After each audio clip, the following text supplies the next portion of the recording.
welcome back to my YouTube channel. Kepada semua yang baru tengok, jangan lupa like, komen dan subscribe dan on kecil korang supaya korang dapat menengok cahaya ini. Jadi kita nak main keyboard tower candy chocolate. Jadi ni the black and white premium nanti coklat. Jadi yang ini kot cuba tu.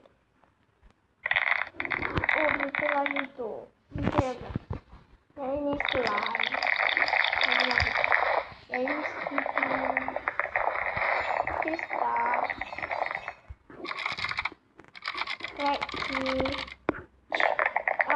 Kita yang ni coklat. Kita jadi tak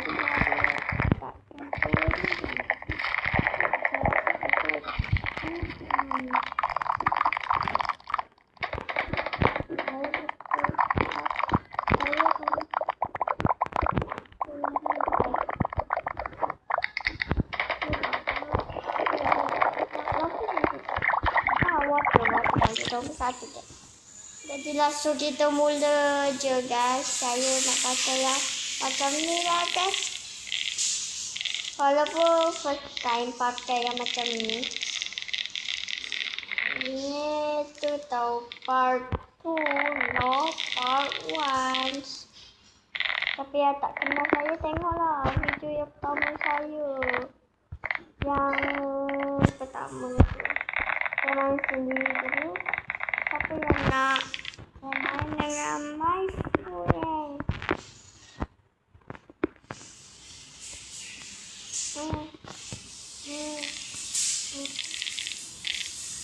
Jadi ada kawan tu senang sebab kawan tu kawan kita lagi tak baca puji kali dan kita selalu main dengan kawan. Saya pernah dapat jangan khawatir. Apa yang kau pernah cuba, saya pun pasti pernah cuba juga. Tak gameplay pasif guys.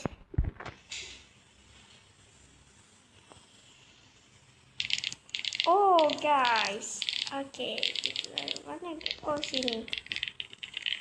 Jom guys, ayo keluar.